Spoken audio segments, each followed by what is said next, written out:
no Rastro da Várzea. Boa tarde, galerinha aí focada no canal No Rastro da Várzea. Hoje no Rastro da Várzea vai incorporar um papo com Abdalas, que hoje trouxe um convidado ilustre aqui, né? Daverson Medeiros. E aí, meu amigo, como é que você tá? Boa tarde, Abdalas. E é um prazer muito grande estar aqui neste canal abençoado no Rastro da Várzea. Prazer, viu? Satisfação. Obrigado mais uma vez pela sua presença aqui comigo nesse trabalho, né? Nesse podcast que espero que seja um de vários podcasts que a gente vai estar fazendo aí ao longo dessa caminhada, dessa empreitada, desse projeto novo aí que estou planejando para minha vida aí. Obrigado mais uma vez, agradeço mesmo de coração aqui a sua presença nesse podcast. É uma alegria estarmos juntos aqui e eu tenho certeza que passaremos um momento muito especial nessa troca que teremos aqui juntos. Com certeza. Então, para início, Daverson Medeiros, é um nome forte, né? É um nome forte, imponente, diferenciado. Vamos falar um pouquinho hoje com Daverson Medeiros, né? Pastor, professor, pregador, teólogo, um homem dedicado ao ensino da palavra de Deus.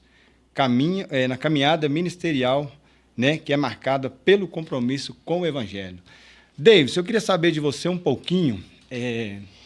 Quando você acreditou realmente, assim, do fundo do coração, que o Evangelho já fazia parte da sua vida, que o Evangelho já fazia parte dessa caminhada, dessa trajetória ao longo da sua vida aí? Muito bom, pessoal. Como Abdalas pontuou bem aqui, por misericórdia do Senhor, nós temos aí esse chamado pastoral, recebemos a consagração já há alguns anos e galgamos aí os degraus ministeriais que passamos na jornada cristã. Abdalas, na verdade, você vai sentindo uma confirmação interna muito forte dentro de você. E você começa a perceber que outras coisas, outras tentativas, outras tratativas, elas não mais ardem tanto no teu coração como essa chama vocacional que o Senhor Deus nos faz. Então, já são aproximadamente aí 16 anos que o Senhor Jesus me salvou, me resgatou por sua bondade, graça e misericórdia. Te interrompendo, desculpa, quando você fala salvou, você acredita que você estava passando um período, um momento bem difícil na sua vida, você acreditar, usando a frase que você falou, Jesus te salvou? Sim, sim. Na verdade, existem várias circunstâncias pelas quais nós podemos usar essa expressão que o Senhor nos salva. Deixa eu só pontuar. A grande verdade é que Jesus ele não nos salva de alguém. Ele não nos salva de um local. Ele nos salva dele mesmo. Ou seja, nós entendemos que o ser humano, após o início de toda a trajetória no Jardim do Éden, Adão e Eva rebelaram-se contra Deus. Então o ser humano ele desliga-se do Senhor. Então ele passa a ter esse vazio espiritual dentro dele. Então o ser humano hoje procura muitos subterfúgios para que sua vida, sua alma seja preenchida. Só que quando a gente usa essa expressão, o Senhor me salvou, nós estamos dizendo que ele nos resgatou para reconectarmos com Deus novamente. Na verdade, assim, se fosse trocar em miúdos aqui, Deus nos salva dele, Deus nos salva por ele e Deus nos salva para ele. Há um texto na palavra do Senhor que diz, porque dele, por ele, para ele são todas as coisas. Então, existem muitas pessoas que pensam que a condenação está ligada ao inferno, que é uma expressão da ira de Deus. A condenação, na verdade, que nós compreendemos, ela está ligada a viver uma eternidade separado do Criador. Essa é a verdadeira condenação. Bacana. Tá bom? E você acredita que hoje, eu vou falar hoje assim de vamos colocar do século XXI para cá, uns 20 anos para cá, está mais difícil ministrar a palavra, falar de Deus está mais difícil hoje para qual público? Falar para os jovens, para os adolescentes ou assim, terceira idade, meia idade, por exemplo, está mais difícil ou você acha que não? Na verdade, existe um cumprimento bíblico que disse que por se aumentar a iniquidade, ou seja, as ações erradas do ser humano, as práticas erradas, a palavra do Senhor disse que o amor de muitos se esfriaria. Ela não classifica uma faixa etária. Porém, dada essa sua fantástica pergunta, o que eu posso te dizer é que, de fato, estamos vivendo uma era da modernidade, pós-modernidade. A era grande, né? Digital, a era eletrônica. E confesso a você que isso tem feito com que muitos gatilhos dentro do ser humano estão tentando preenchê-lo de uma forma ilusória, uma ilusão muito grande. Então, hoje, o ser humano ele tem se, assim, gradativamente, ele tem se preenchido com essa questão tecnológica, digital. Então, se você fosse pontuar, se eu fosse pontuar, realmente hoje a juventude, ela está vivendo um momento muito delicado. Porque a juventude hoje ela tem o acesso muito rápido à internet, à informação, às ideologias, a ideias. Então hoje um professor às vezes ensina um aluno em sala de aula uma matéria. Só que ele pode ali rapidamente hoje desmembrar aquilo que está sendo ensinado por causa do conhecimento que ele busca compartilhado. Existem duas formas de conhecimento. Conhecimento adquirido e conhecimento compartilhado. Se você hoje digitar nas inteligências artificiais, se você digitar hoje no Google, você tem ali um conhecimento, mas não aquele conhecimento buscado, procurado, investigado. É um conhecimento compartilhado. Então, para mim hoje, a juventude, ela encontra-se com uma barreira um pouco maior por esse motivo. Até porque o pessoal da terceira idade, mais experientes, experimentados... Vivido, né? Mais vividos, eles ainda não têm tanta rendição a essa área digital, a essa área tecnológica que nós estamos vivendo. Mas todos os tempos, em todos os momentos, sempre foi um grande desafio a pregação do evangelho. Eu vejo assim que, às vezes, há uma rejeição em absolver a palavra de Deus muito grande. Sim, sim. De muitos assim que acreditam, igual assim, tem muita fé, mas praticar essa fé, às vezes eu acho que alguns encontram muitas dificuldades. Na verdade, essa sua colocação é fantástica. Por quê? Porque o evangelho, ele vem para poder descaracterizar, desconfigurar tudo o que você um dia projetou. O evangelho, ele te confronta, ele te transforma. O evangelho, ele tem esse poder. E nem todos conseguem render-se prontamente a esta situação. Entendi. Então fica um pouco complicado. Ô Davis, eu vou fazer uma observação. Que eu não sei se na sua época era assim, mas eu sou de uma época que...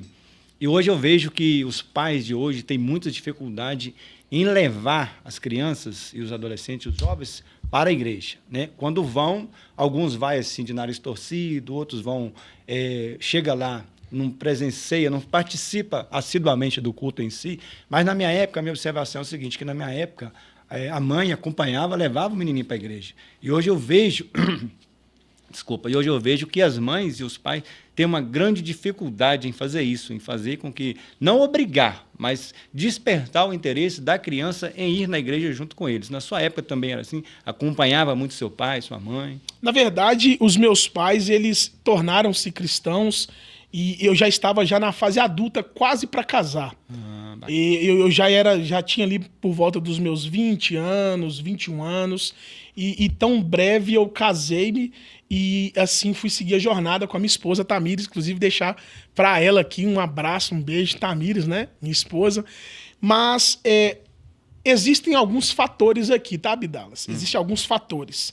A família, ela é a célula máter de uma sociedade. Então entendam, quando uma estrutura não está bem firmada, ela vai trazer as suas revelações. Então, essa ideia de que os pais e as mães antigamente agiam até de forma impositória para que os filhos fossem para a igreja, na verdade, nós somos de uma época, posso falar, contemporânea a você, que nós éramos corrigidos duramente pelos nossos pais, por nossas mães, por avós, e inclusive nós tínhamos certas regras de autorizações que pessoas também fora do nosso lar podiam nos corrigir autorizados pelos nossos pais. E hoje não se vê mais hoje isso. Não se vê. Hoje é muito complicado. Então, hoje, a gente vê que as correções mudaram. Por quê? Porque nasceram-se muitos direitos. Direito da criança, direito do adolescente, direito do adulto, direito do ancião.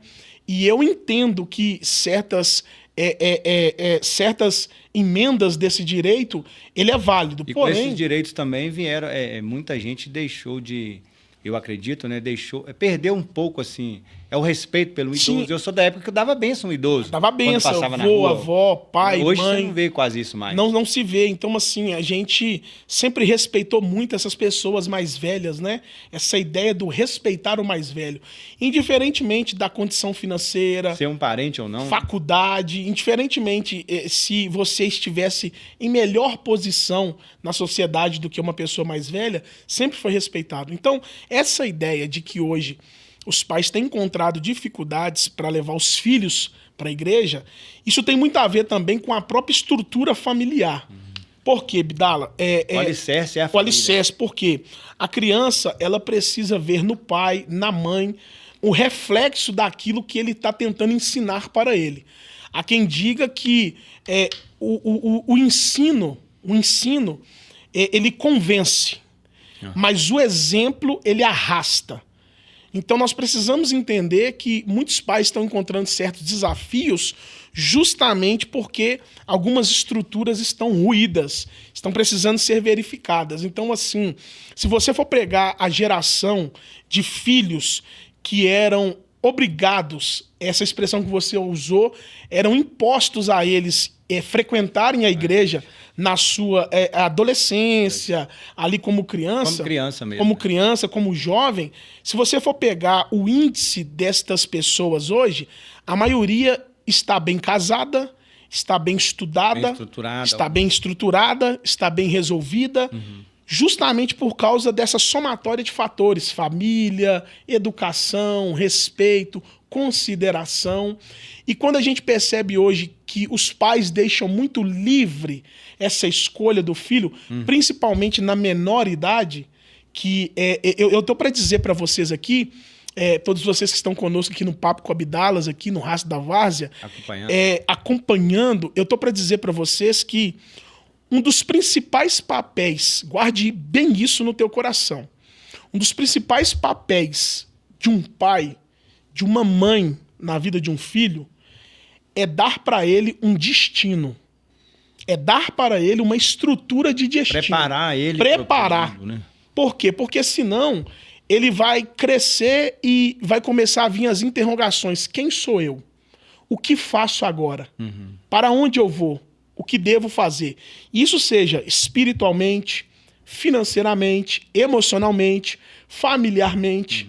Então, essas situações psicossomáticas, esses distúrbios que nós estamos tendo hoje de muitas crianças, jovens e adolescentes, precisam ser observados pelos pais, pelas mães, e temos que ponderar também a estrutura familiar mudou um pouco. Mudou, com certeza. Se você for parar para pensar, há uns 20, 30 anos, talvez, era raro a mulher sair para o mercado de trabalho. E nós temos que compreender e valorizar. Também. Temos que entender este lado feminino, que aguerridas estão na luta com seus esposos, por seus filhos. Porém, essa lacuna é deixada. Porque quando você sai para o mercado de trabalho, o marido e a esposa, a criança fica com quem? Com o avô, geralmente, com o avô, ou na creche. Na creche. Com um vizinho. Com um vizinho. Às vezes não tem condição de pagar alguém para cuidar. E na psicologia, nós temos as idades.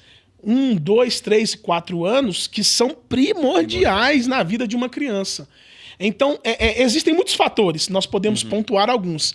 Porém, realmente hoje nós entendemos que está precisando voltar àquela famosa geração da década de 70, 80, 90, né? Que sabiam viver. Eu vou deixar bem expressado aqui.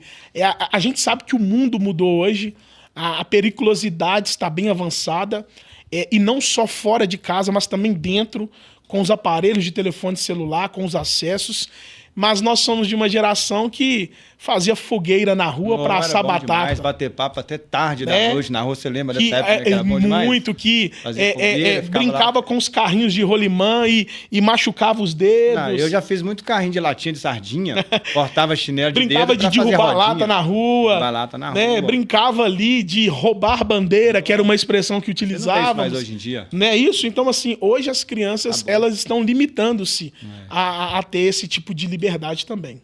Gente, estou gostando demais aqui desse nosso papo com o Davidson aqui, nesse, papo com o Abdalas. Levam aí essas palavras dele aí para a vida de vocês. Prestem atenção no que ele tem falado aí, porque o nosso papo está agradabilíssimo, gostoso demais aqui, esse nosso bate-papo. E dando sequência aqui, Davidson, tem aqui algumas anotações que eu fiz. Vamos lá, hein? Tá muito bom. Eu fiz o dever de casa, né? Na verdade. Eu olhei esses dias no seu Instagram, né? Pesquisando lá, eu vi que você fala de um versículo, Atos 20 e 24. Lá onde diz assim, o versículo, vou ler, que você deve saber de qual. Sim. O versículo que norteia sua vida e seu ministério é Atos 20 e 24, onde o apóstolo Paulo declara: todavia não me importo, nem me considero minha vida de valor algum, para mim mesmo, contando que complete a minha carreira e o meu ministério, que recebi do Senhor Jesus para testemunho do Evangelho da graça de Deus. Com base nesse propósito que vamos conhecer um pouco mais, veja bem, com base nesse propósito que vamos conhecer um pouco mais da história, da vocação, do seu pensamento teórico, isso, da experiência que Deus lhe proporcionou ao longo da sua trajetória. Pastor Davidson Medeiros, seja muito bem-vindo, mais uma vez aqui, quero deixar bem claro, agradecer. Está me enchendo o coração de alegria ter a sua presença aqui comigo, participando aqui desse podcast. Então, diante disso, vou perguntar ao pastor Davidson o versículo que o senhor escolheu como lema de vida, Atos 24, onde o apóstolo Paulo declara: todavia, acabei de dizer, esse foi um momento marcante na vida de Paulo, antes de seguir viagem para Jerusalém. Pergunta: em que momento o Senhor percebeu que o ministério já faz parte da sua vida? Entendeu que Deus estava chamando para dar um passo além? Que pergunta satisfatória, que pergunta rica. Quando você pontuou o contexto... Só interromper um minutinho. Quando eu falei um passo além, quero saber até além mesmo aonde aí Deus está preparado. Quando você explica sobre o contexto, desculpa te interromper. Paulo estava despedindo dos irmãos em Éfeso e ele usa uma expressão que é muito marcante. Ele disse assim: olha, eu estou indo para Jerusalém e nada do que vai me acontecer lá me foi revelado. Aí ele usa algumas outras coisas dizendo, a não ser as prisões, tribulações e perseguições que lá me esperam. Ou seja, Paulo estava indo para um destino onde ele sabia que iria padecer, onde ele sabia que iria sofrer, onde ele sabia que estava indo de encontro a grandes tribulações. Primeira coisa, Abdalas, primeira coisa, todos aí que estão conosco. Quando nós entendemos que a nossa vida foi criada por causa de um propósito, nós entendemos que nós temos uma missão. E eu preciso que vocês entendam isso de forma muito clara. Toda missão, ela está acima da vida. A grande verdade é que nós só fomos gerados por Deus por causa do propósito que Ele tem com cada um de nós. A você que está nos acompanhando, ao Abdalas, a todos que estão aqui de forma direta e indireta nesse estúdio maravilhoso. Por quê? Entenda, todos nós fomos criados com um propósito. Esse Atos 20 e 24, ele começou a latejar um pouco mais forte na minha vida quando eu fui consagrado ao presbitério. Presbitério é uma nomenclatura que se tem nos degraus aí ministeriais que você galga, né? Diácono, presbítero, evangelista e pastor. Dentro da igreja. Dentro da igreja. E foi contada uma história que brevemente quero contar para vocês, de um senhor que ele estava num hospital internado e tinha um paciente... Isso é fato verídico. Fato verídico. E tinha um paciente que estava ao lado dele, que não era parente, e ele se contorcia muito com dores, ele esbravejava, ele gritava. E o clínico geral, o médico geral do hospital foi embora para casa e pediu para as enfermeiras ficarem de olho nesse paciente. Atenção redobrada. Atenção redobrada, para não trazer transtornos maiores. Só que aí ele recebeu uma ligação, o médico, e disseram assim: o senhor precisa vir aqui urgente para ver o paciente. Aí, só que disseram para assim, ó, não precisa preocupar, já dá uma olhada no vídeo aí, mas venha. Ligação, ele já estava em casa já. Já estava em casa. Venha. Ele foi.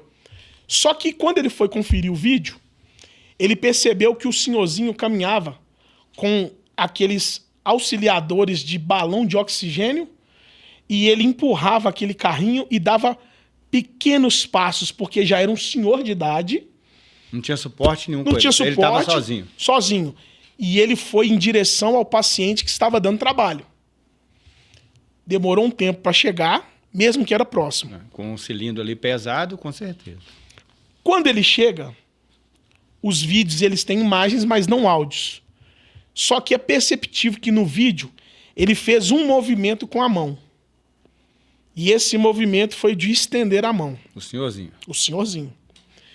Ele estendeu a mão, ficou por alguns segundos, porque o vídeo cronometrou, e voltou bem devagarzinho também. Quando ele saiu, aquele paciente dormiu como uma criança, como um bebê. Alguns recém-nascidos, né, que dormem muito, ou como qualquer pessoa que dorme bastante. Fato verídico isso. Fato verídico. Aí, o doutor chegou e falou assim: Senhor, eu sei qual é o nome do senhor, porque tá aqui no meu prontuário. Mas o senhor fez um ato aqui que ninguém entendeu, ou na verdade sabemos que foi, porque o senhor é um cristão. Mas o que o senhor falou? E assim, além do senhor ser quem o senhor é por causa do seu CPF, quem é o senhor? Aí ele disse que de fato fez uma brevíssima oração, e aí ele respondeu para o médico assim: doutor, eu sou um ambulante que carrega a glória de Deus. Nossa. Se você for parar para perceber, forte isso, hein? Um ambulante, ele nunca anda vazio. Ele sempre tem algo a oferecer. Traz sempre algo consigo. Né? Traz algo consigo. E eu percebi que esse Atos 20 e 24, ele surge dessa missão que temos que ter de não ver a nossa vida como valiosa comparado ao que podemos fazer pelo próximo. Seja qual for o sacrifício, seja qual for a renúncia, seja qual for o preço, seja qual for o desgaste, seja qual for o investimento, nós precisamos entender que a nossa missão, ela está acima da nossa vida. Ela não está só junto com a nossa vida. Ela é o motivo da nossa vida. E enquanto eu respirar, enquanto o Senhor me der fôlego de vida, sanidade, capacidade com as minhas faculdades, que todo ser humano tem, eu vou com todas as minhas forças glorificar o nome do Senhor nessa terra. Que daqui a alguns anos vai ficar registrado neste podcast, vai ficar o seu nome, o meu nome. Mas que, porventura, daqui a alguns anos esqueçam do meu nome. Mas não esqueçam de que naquele local, naquele dia, naquele momento, naquela época, Deus enviou alguém que carregava ali a sua presença naquele local. Esse é o meu lema. Bacana demais. Eu fiquei curioso e fui pesquisar, porque eu falei assim, Atos 20 e 24. Eu tenho que me informar, tenho que saber mais a respeito. Paulo disse, em nada eu tenho a minha vida como preciosa, como valioso tesouro para mim mesmo. Por quê? Ele encerra, contanto que eu possa completar com alegria a minha carreira e o ministério que eu recebi do Senhor Jesus. Abdalas, você tem uma carreira. Isso é grandioso. Você tem uma carreira. E carreira é para ir até o final. Persistir. É para você persistir. Nós temos muitos atletas que precocemente, você já deve ter feito muitas coberturas, que precocemente, não talvez por uma questão médica ou por uma questão de contusões ou de situações físicas, precocemente deixaram a sua carreira. interromper a sua carreira. Por algo inexplicável. Não, Aí a gente às diz vezes assim, não achou como explicar. a gente diz assim, mas tinha mais tanta lenha para queimar ainda, não cumpriu toda a carreira. Então, você que está nos acompanhando, não se esqueça, você tem uma carreira nessa terra. Na área que Deus te colocou, onde Deus te chamou, onde você tem sido colocado como pai, como mãe. Tem algo a se fazer aí, né? Tem algo a se fazer, Abdalas. Como mãe, como filho, como avô, como patrão, como funcionário. Não se esqueça, você tem uma carreira. Isso aí, bacana demais. Nos alegra aqui o coração, mais uma vez, repetindo aqui, né? Em que momento nasceu no coração do pastor Davidson que ele deveria e tinha que ensinar o evangelho como professor? Muito boa pergunta. Na verdade, a palavra do Senhor, ela tem uma orientação para nós que aquele que deseja ser mestre, aquele que deseja ensinar, ele vai precisar se esforçar um pouco mais. Porque dele será cobrado também um pouco mais. E que não é fácil, né? Porque ser professor no dia a dia normal já é difícil. Imagine ministrar a palavra de Deus. São pessoas diferentes, temperamentos diferentes, personalidades diferentes. Comportamentos diferentes, reações diferentes. E como professor de teologia, eu comecei a ministrar no ano de 2014. Só que esta chama, este desejo, ela nasceu já enquanto eu estudava como aluno. Então eu percebi alguns professores, que eu posso citá-los aqui, que foram inspirações para mim, pastor Rodney, professora Raquel Damares, pastor Erques, professor Valmir, professor William, professora Silvia, que aquilo flamejava dentro de mim. A chama acendeu ali, já como aluno. Eu olhando eles dando aula, eu olhando eles ministrando, eu primeiro tinha um desejo. Você falou, eu quero ser isso. Primeiro eu pensava assim, eu quero continuar estudando, quero estudar mais, quero estudar mais, quero estudar mais. Eu não quero parar, estudar.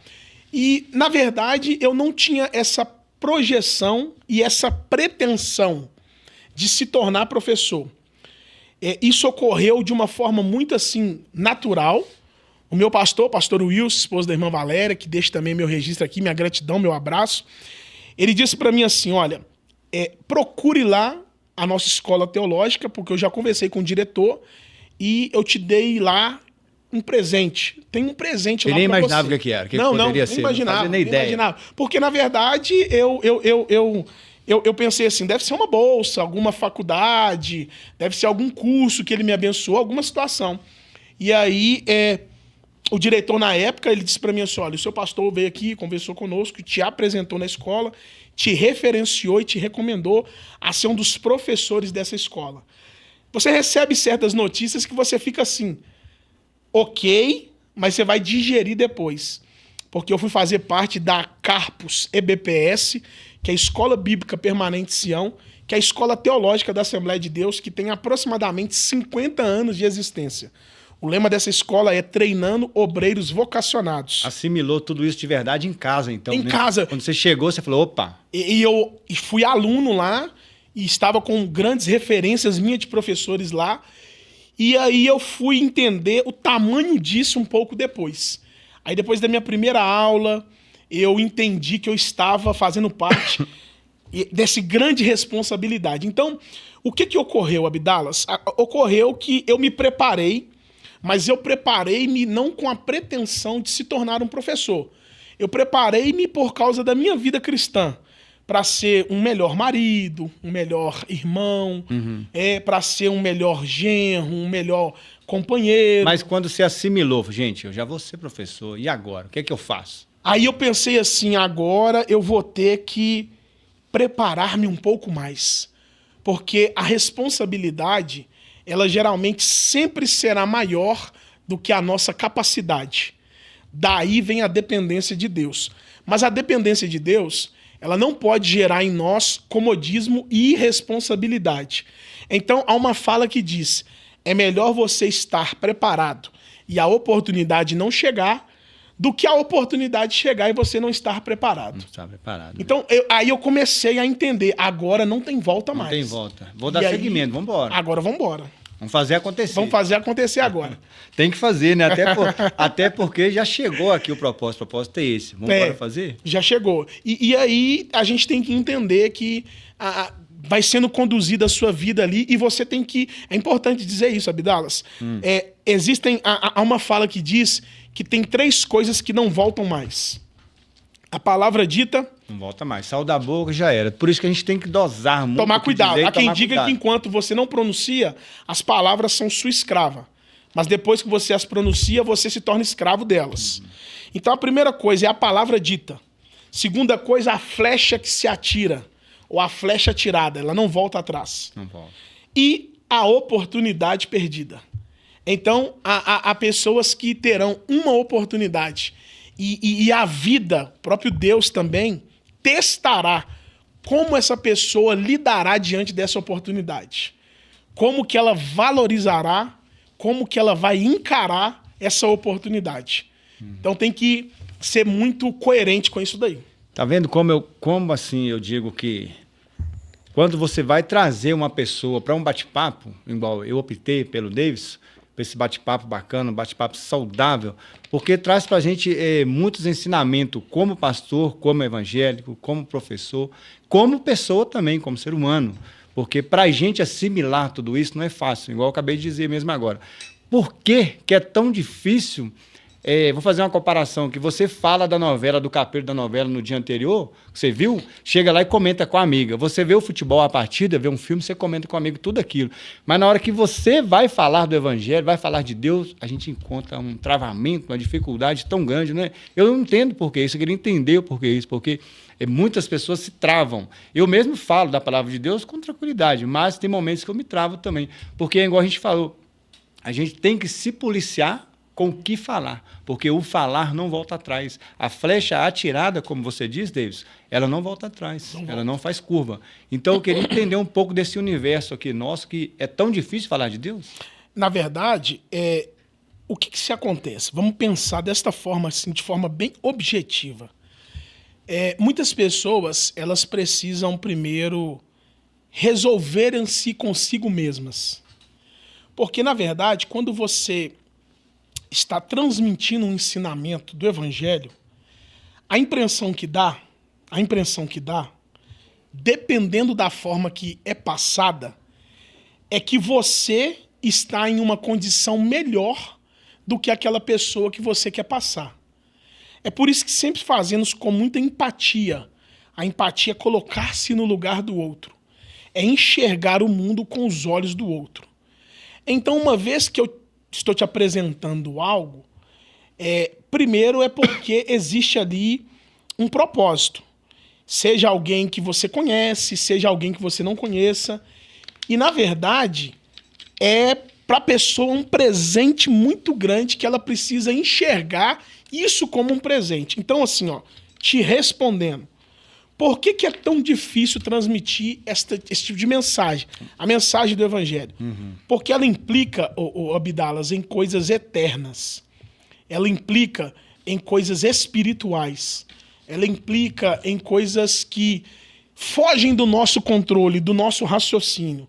Então, na verdade, eu sempre digo, tá? Eu sempre digo uma frase que o Spurgeon, que foi um grande pregador do século passado, ele dizia assim: o que é falar do evangelho? Ou o que seria o evangelismo? Aí ele responde assim, o evangelismo é um mendigo mostrando para outro mendigo onde ele encontrou o pão para saciar a sua fome. Então eu só estou te falando de algo que me mudou, me transformou, me libertou, me resgatou. E assim, a grande verdade é que o ser humano ele encontra-se hoje com um problema muito grave, que é o seu problema espiritual com Deus. O ser humano, de forma geral. Não dá para citar um ou outro. Não. Todo ser humano. por causa do desligamento que houve entre Deus e o ser humano por causa do pecado original, que foi o pecado de Adão e Eva. Então, na verdade, quando a gente tenta mostrar isso, eu não estou querendo inferiorizar a pessoa. Eu não estou querendo desmerecer. Eu não estou querendo desvalorizar. Eu só estou mostrando para a pessoa que existe uma saída, que o dinheiro não vai fazer. E há muitos que acreditam nisso, né? Que você está inferiorizando ele. Não é. E a verdade não é essa. Na verdade, nós os cristãos somos um povo que nós confessamos que nós somos falhos. Confessamos que nós somos fracos. Confessamos que sozinho nós não conseguimos. Não alcança, né? Não chega lá. E aí é por isso que a gente entende que precisa deste mediador, que é o nosso Salvador, que é Cristo Jesus. Então, o que eu quero te dizer? É exatamente isso que a gente precisa pontuar para as pessoas. E elas entenderem. Assimilarem. Então, assim, uma pessoa que talvez seja intelectualmente muito apurada, muito inteligente, financeiramente muito apurada, talvez ela pode pensar assim, de que eu tenho falta? O que me falta? Só que o problema do ser humano não está na questão financeira, intelectual, material, é a sua questão interna. É quando ele olha para si mesmo. Esse é o grande problema. Então, existem algumas barreiras porque mexe um pouco com o orgulho do ser humano. As pessoas, É um pouco difícil mesmo. Pois é, nesse papo bacana, agradabilíssimo aqui com Davidson Medeiros. Vou falar aqui também, Livraria Medeiros, gente. Vamos estar forte aí na Livraria Medeiros. É só entrar lá no Instagram que você vai achar o homem lá, Livraria Medeiros. Muita coisa boa para você lá. Livros, bíblias, dicionários, enciclopédias, manuais, livros para mulheres, homens, obreiros, crianças. Só nos procurar lá, Livraria Medeiros, viu? Aí, tá perdendo tempo porque o recado foi dado, hein? Continuando aqui, Davis. Davidson, como teólogo, o senhor dedicou anos ao estudo das Sagradas Escrituras e ao aprofundamento do conhecimento bíblico.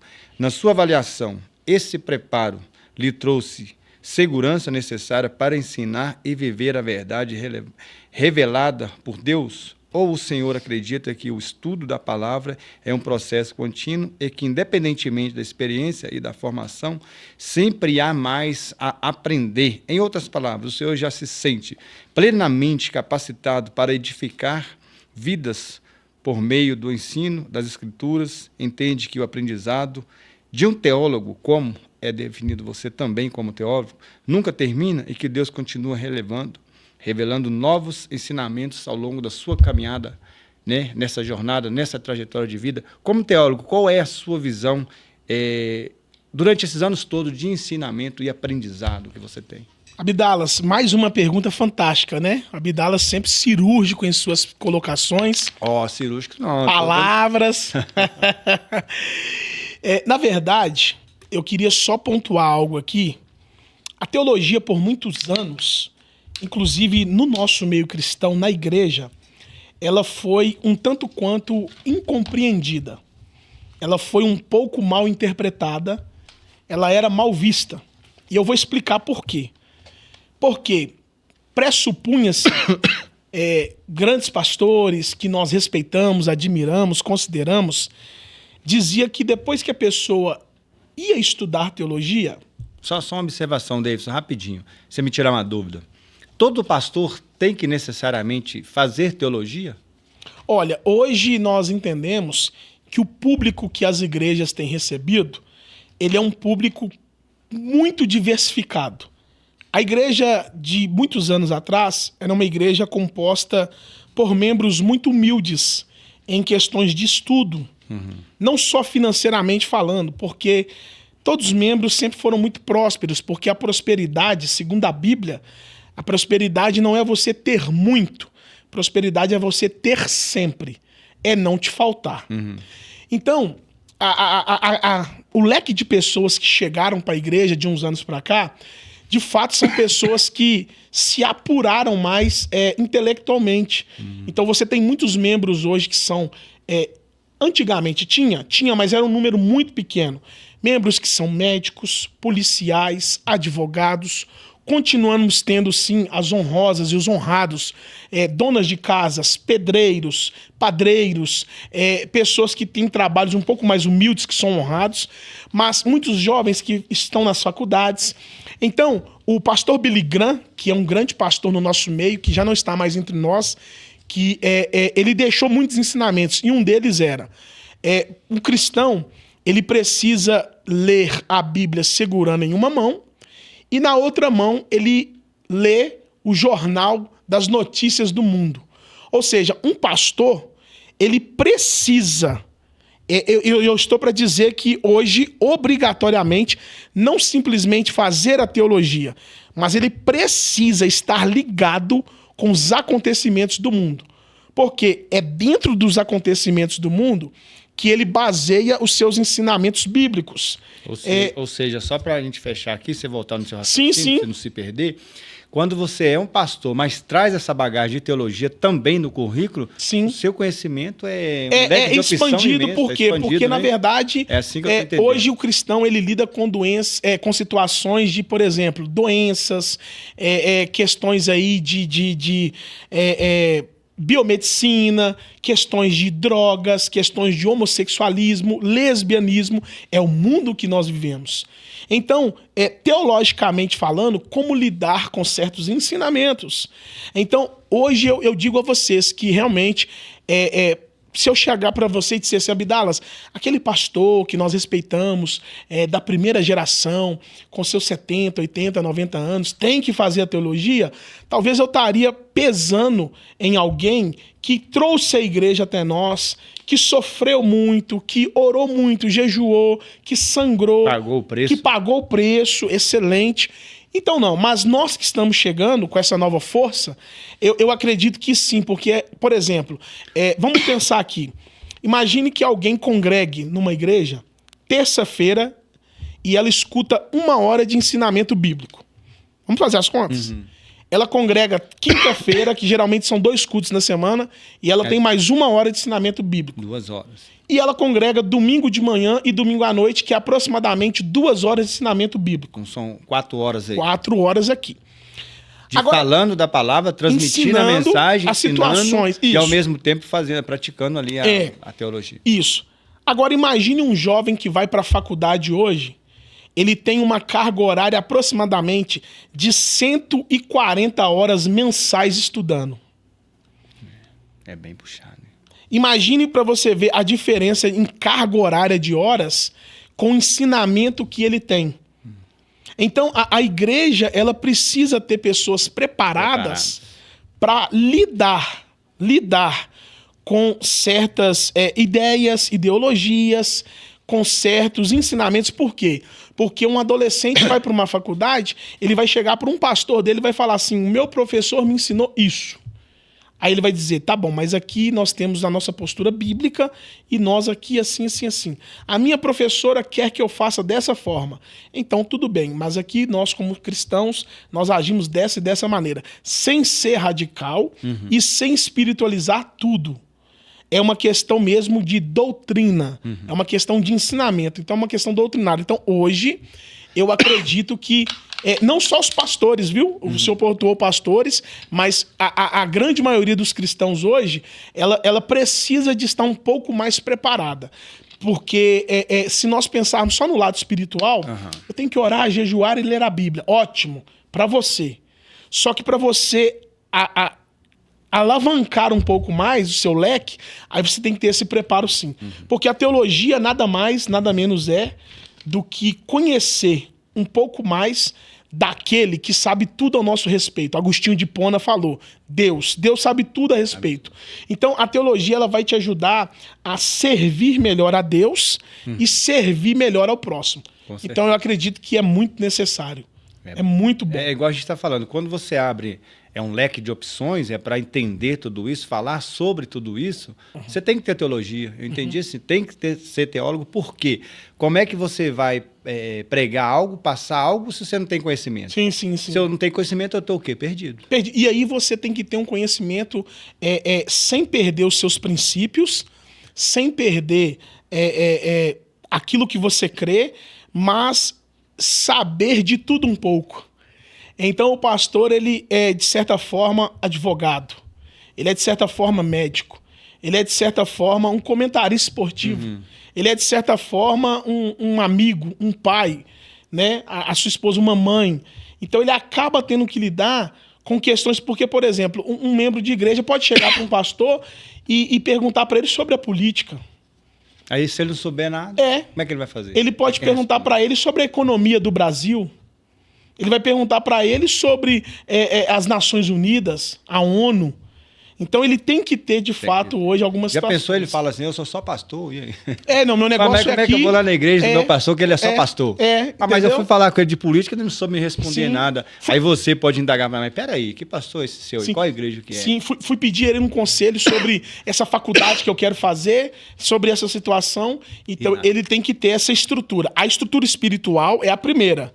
Ele tem que ser um homem de oração, um homem que lê a Bíblia, um homem que medita na palavra, um homem que estuda. Porque são 3 coisas diferentes, Abidalas. Ler a Bíblia é uma coisa, estudar a Bíblia é outra, e meditar na Bíblia é outra coisa. São 3 coisas diferentes. E ele precisa ser um homem com as suas práticas de piedade, que é o jejum, a vigilância, a consagração. E ele precisa ter aí uma diversidade de situações. Tem que saber hoje de tecnologia. Por quê? Porque haverão ali aqueles que nós chamamos de novos convertidos, que são os recém-chegados, que tirarão dúvidas com ele. Porque talvez o pai não tenha essa estrutura, a mãe não tenha essa estrutura, ele será o responsável por isso aí. Verdade. Isso aí. Tá vendo como é que é tão grandioso e interessante para a gente conversar com pessoas que têm conhecimento do assunto e é sábia com as palavras, com o que diz, porque você mesmo acabou de falar que são 3 fundamentos. Sim. Para mim, não que eu seja totalmente leigo, que eu também já frequentei a igreja, não sou batizado, mas frequentei a igreja há muito tempo, muitos anos, era só ler Bíblia. Sim. Então não é só ler Bíblia. Não é só ler a Bíblia. Não é só ler. É ler a Bíblia, é meditar e estudar a Bíblia. São 3 coisas diferentes. Se eu for falar algo da Bíblia para alguém, eu tenho que ter estudado aquilo. Eu tenho que ter tato para falar sobre aquilo. Senão eu fico perdido, igual a gente acabou de dizer. Muito bom. Muito bacana aqui esse nosso papo. Gente, parece assim, dá vontade que o tempo não acabe, mas vai acabar uma hora. Eu espero que demore mais. Porque tá muito bom. Muito bom. Isso aqui, o nosso bate-papo, gostoso demais, agradabilíssima a sua presença, passando para nós conhecimento, nos instruindo, né, sobre teologia, sobre a Bíblia, sobre as coisas do mundo aí que a gente precisa aprender um pouco mais. Muito obrigado mesmo. Uma honra. Davidson Medeiros, vamos lá. Quando reunimos em uma só pessoa o pastor, o professor, o pregador, o teólogo, inevitavelmente voltamos ao versículo que o Senhor escolheu como lema de vida, Atos 20, 24. Gostaria de lhe fazer uma pergunta bastante pessoal. Posso perguntar? E aí? Estamos aqui, né?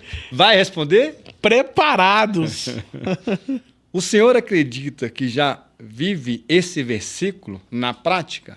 Quando Paulo afirma que não considera a própria vida como o mais importante, mas que sua prioridade é completar a carreira e o ministério recebido pelo Senhor Jesus. O senhor entende que essa também é a realidade da sua caminhada? Em outras palavras, hoje o que é mais importante para o senhor é permanecer fiel ao chamado de Deus, cumprir a missão que recebeu e anunciar o evangelho da graça de Cristo até o fim da sua carreira, da sua jornada, da sua trajetória de vida aí? Mais uma pergunta fantástica, né? Abidalas, há um versículo na Bíblia que o Senhor Jesus, quando ele está no Getsemane, prestes a chegar o momento de ser crucificado, ele faz uma breve oração ao Pai.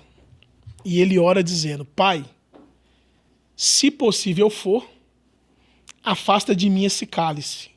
O cálice ali era a ira de Deus, não é só a cruz em si. Que muitos desconhecem que seja dessa forma. Né? Desta forma, o cálice ali era da ira de Deus, que seria através da crucificação. Aí ele completa dizendo: mas, todavia, seja feita a tua vontade e não a minha.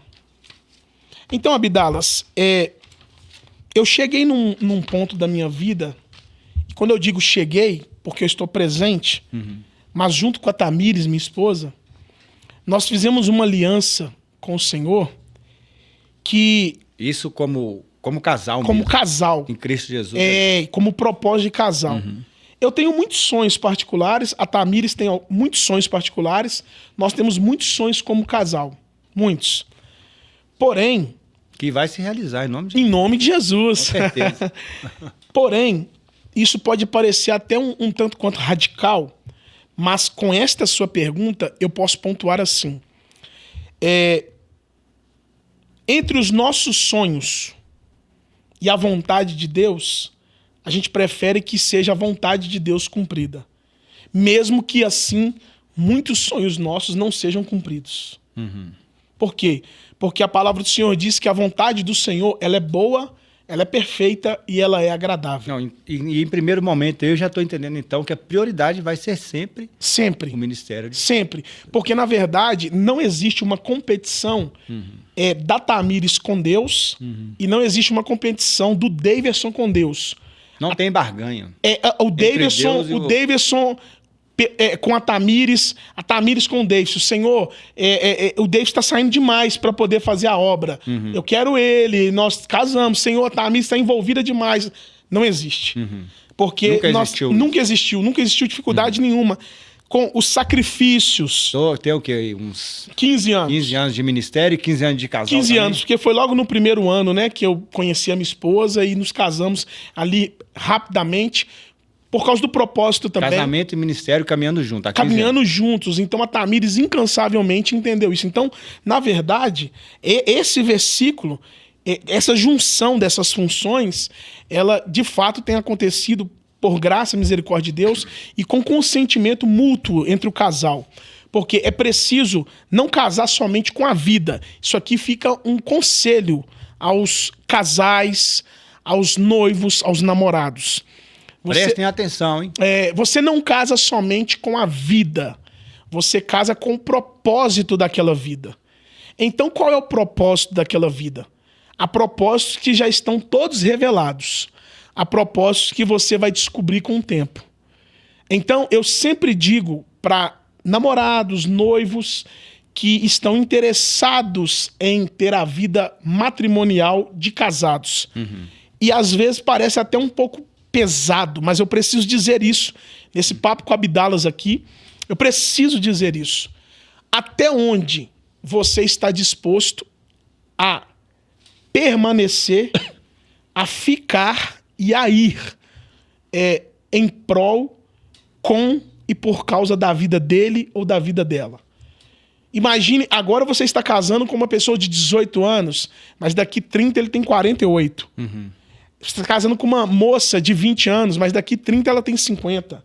O metabolismo muda, corpo muda, as emoções mudam. Como tudo que você... Muda, né? Tudo vai mudar. Vai mudar ali. Tudo vai mudar, a genética, tudo isso pode pesar. Então, e em um percurso que vocês caminharão junto, em um percurso, e isso aqui eu aprendi com um grande homem de Deus, pastor Ricardo, esposo da irmã Antonieta, que ele sempre nos ensinava isso, e deixa aqui meu abraço também. Se porventura este ou esta, a quem você está se unindo, em uma catástrofe, precisar de você porque se tornou inválido, como vai ser o seu comportamento? Exatamente.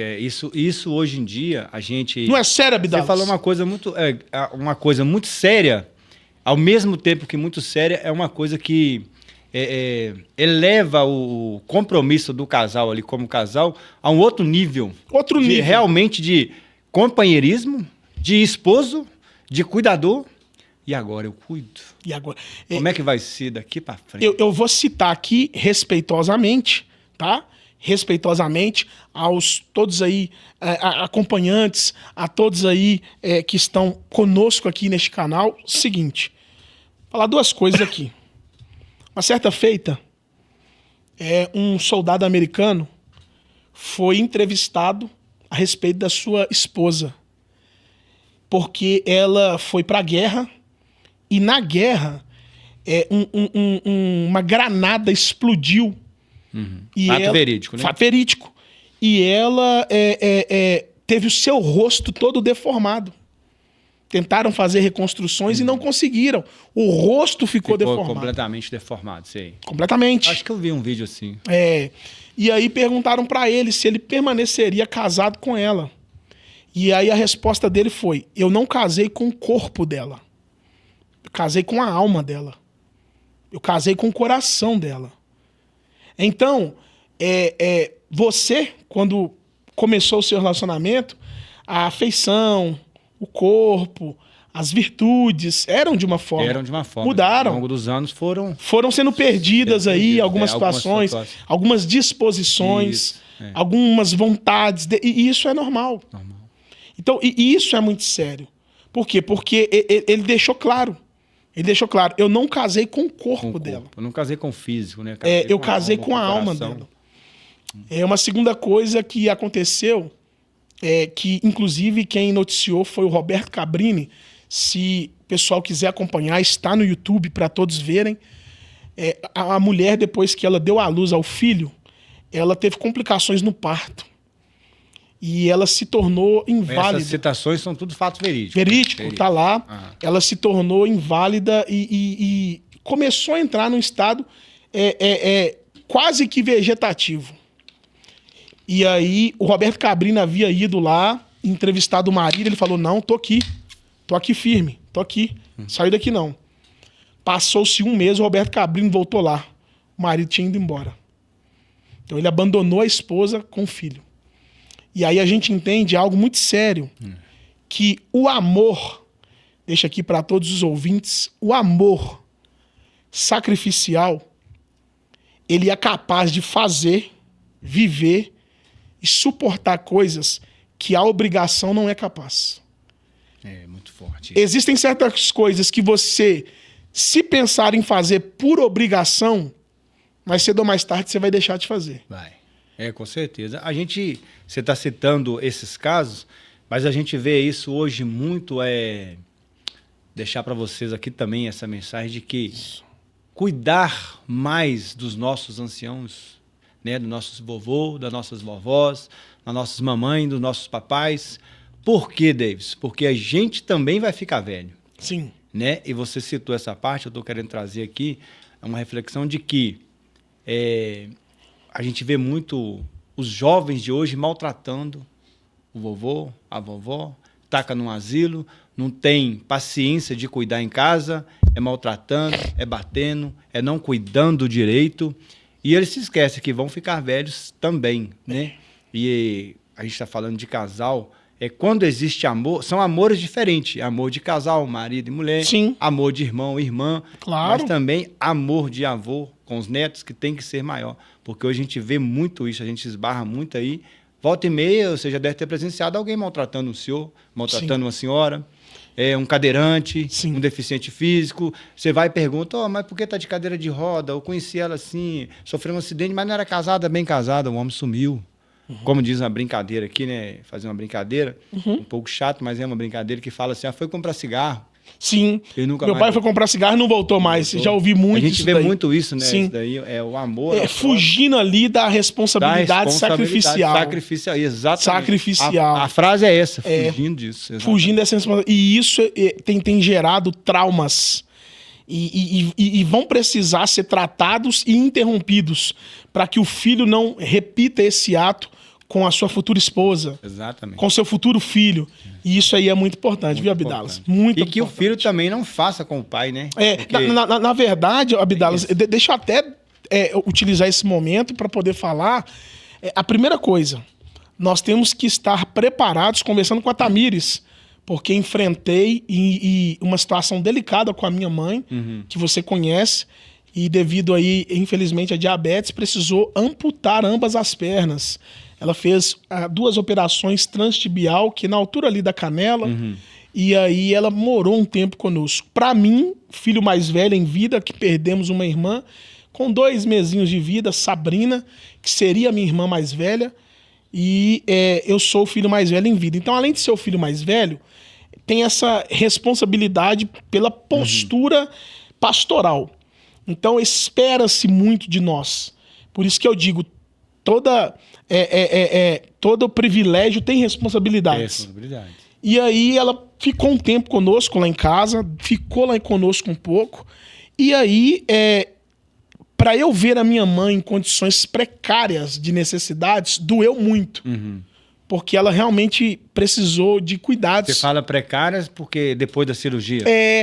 Para poder fazer as necessidades básicas. É muito difícil. Muito complicado. Muito complicado. Eu imagino mesmo. E toda vez que ela me chamava para auxiliar, eu ia, mas doía muito em mim. Tamires sabe disso. Eu ia, mas doía muito. Porque ela não conseguia mais fazer sozinha.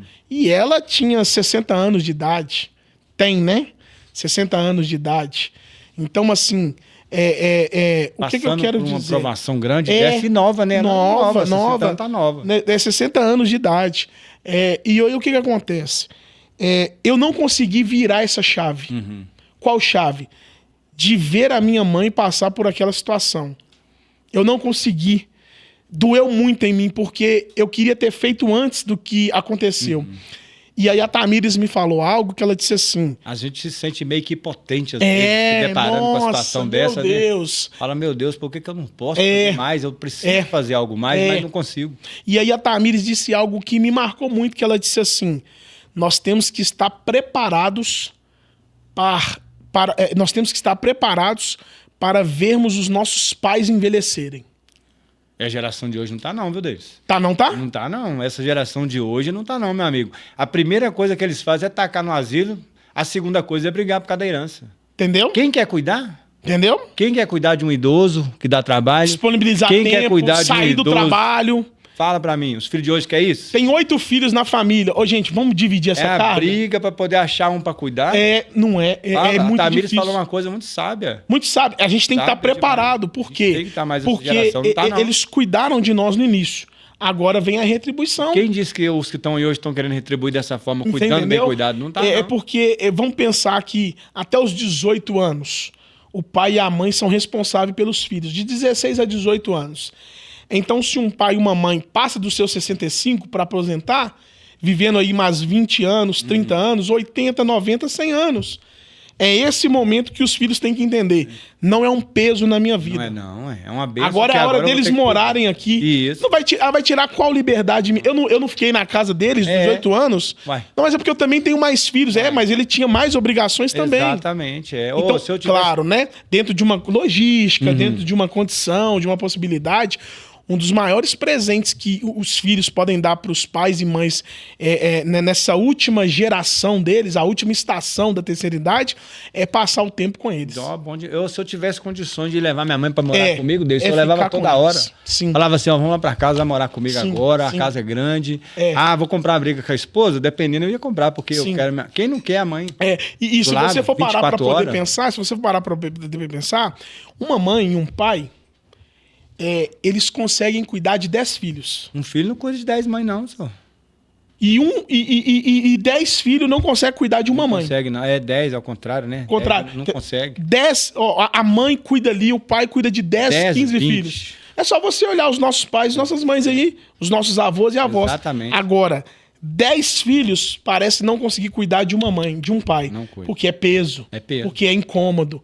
Então, assim, eu quero deixar claro... Sem radicalizar. Sem radicalizar. Eu sei que existem as exceções, as rotinas, né? Alguém tem que sair para trabalhar, alguém tem que... Eu entendo isso. Mas que precisa ser revisto isso daí, precisa ser revisto. Esses valores, assim, de filhos com os pais, tem que ser revistos por eles de uma forma, assim... É igual você falou, o meu pai hoje com 75 anos... Não é um estojo na minha vida. Sim. Não é um encosto na minha vida.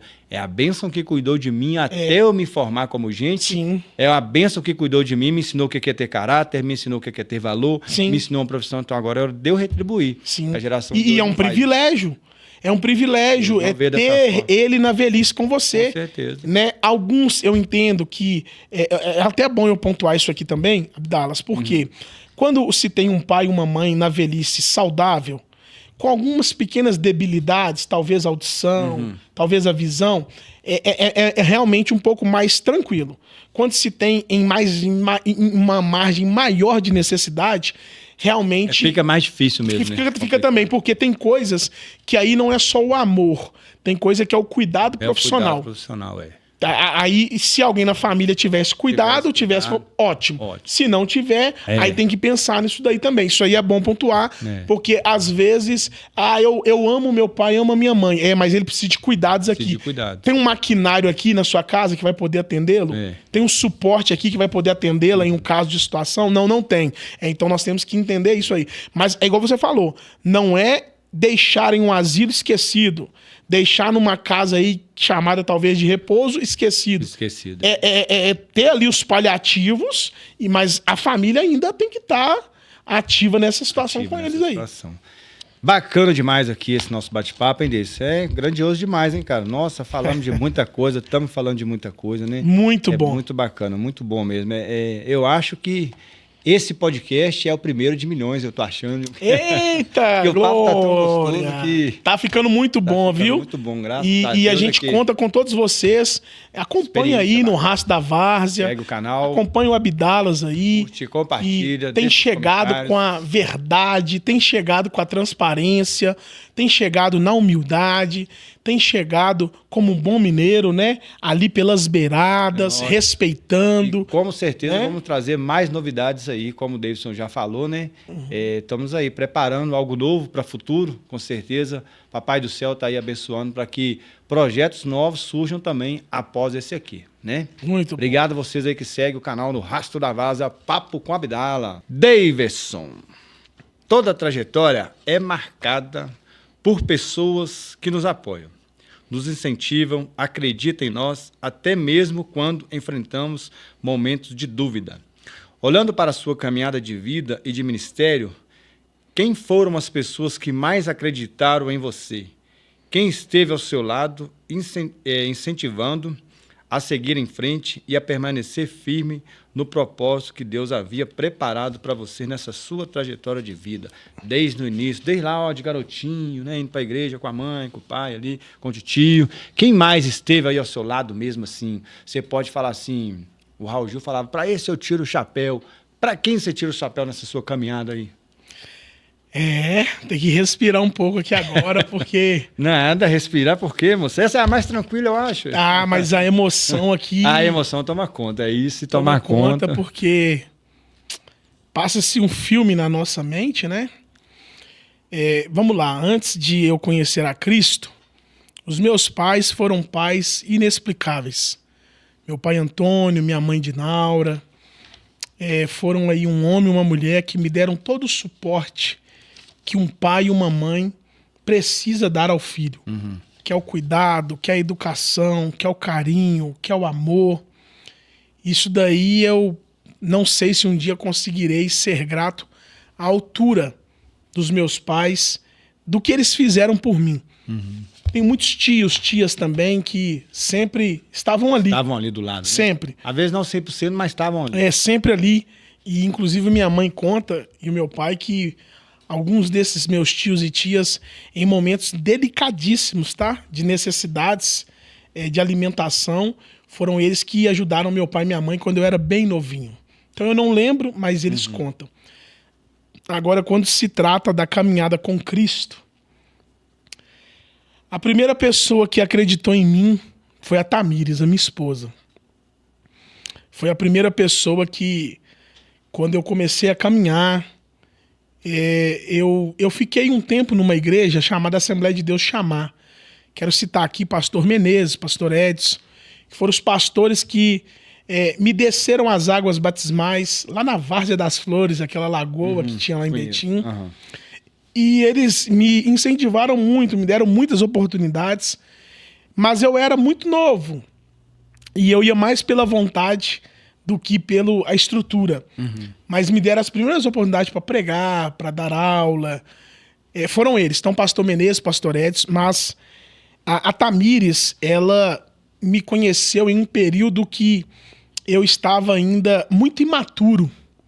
Eu era muito imaturo. Você fala imaturo da palavra de Deus. Isso, imaturo na palavra, imaturo como homem, imaturo como pessoa.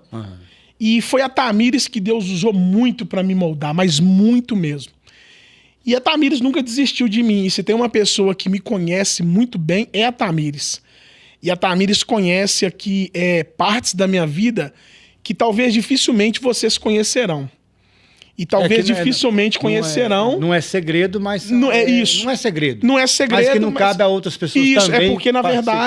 Isso é porque, na verdade, são os meus momentos de dor, os meus momentos de angústia, os meus momentos de trevas, os meus momentos de tribulações. É ela que está ao meu lado, diretamente falando. Há 15 anos. Aflições ali As aflições, é ela que me vê em desespero. Nenhuma igreja nunca me viu desesperado ao pregar. Nenhuma sala de aula me viu ali em lágrimas, desabando por uma situação.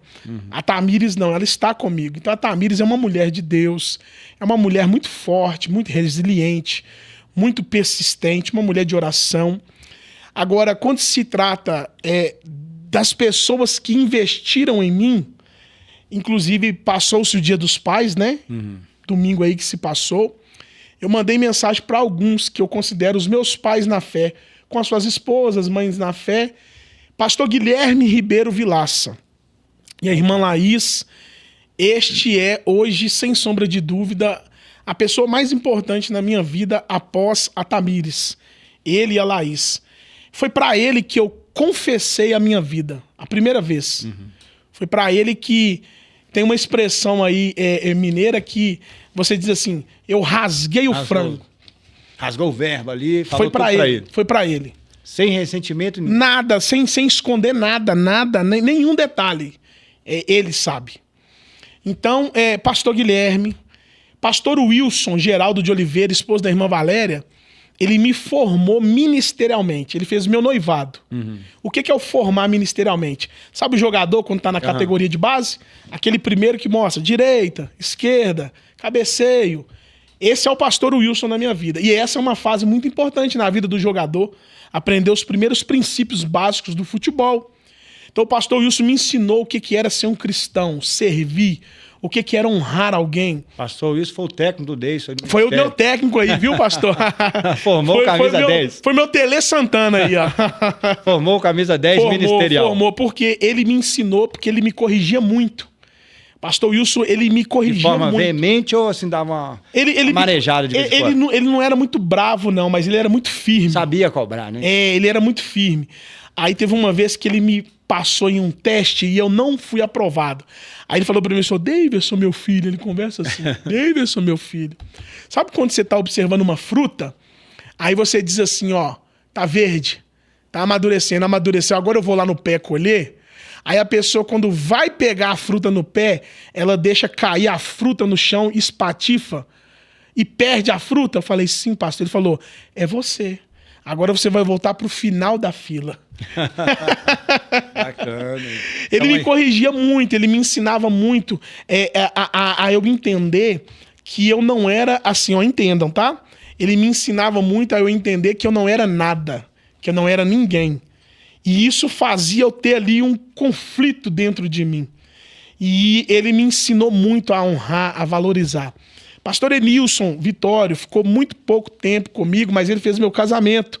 Então foi ele que nos selou no altar. Pastor Enilson, irmã Nadir, minha gratidão.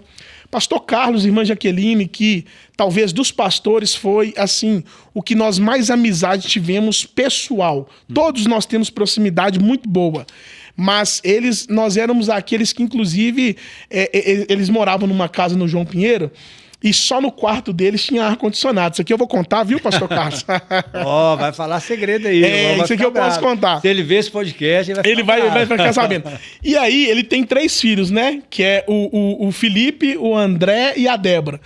E aí, que hoje também estão o Felipe e a Débora casados, já tem filhos, o André ainda não, mas daqui a pouquinho, né, Dezão? Mas vamos lá.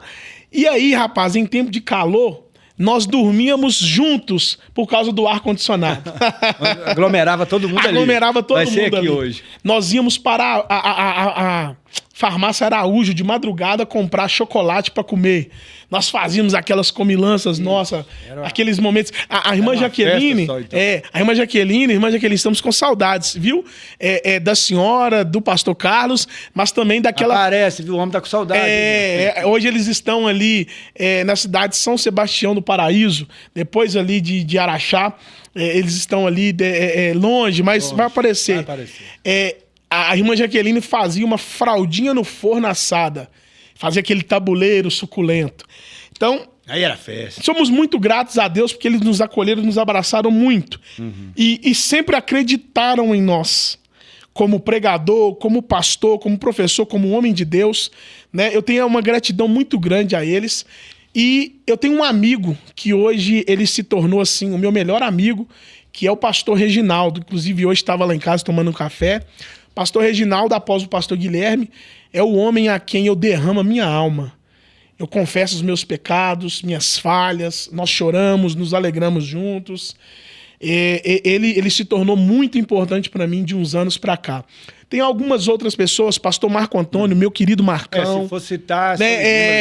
Tem o Ramon de Sabará, mas eu tenho assim umas 10 pessoas que eu tenho uma gratidão muito especial. Não são pessoas selecionáveis, mas são pessoas que você pode falar, não, essas aqui fizeram parte. A gratidão é maior. Essas aqui fizeram parte.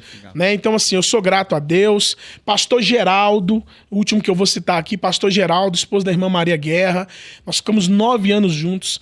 Nos deram uma viagem paradisíaca, uma viagem dos sonhos, que nós não tínhamos condições de ter.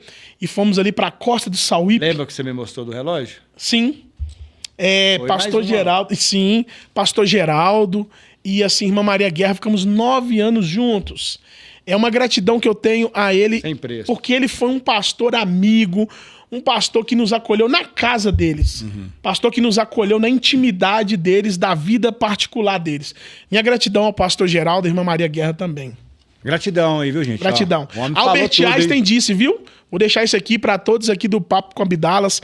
Albert Einstein, o gênio, disse que a gratidão é a memória do coração. Oh. Então, o ingrato, ele tem memória curta.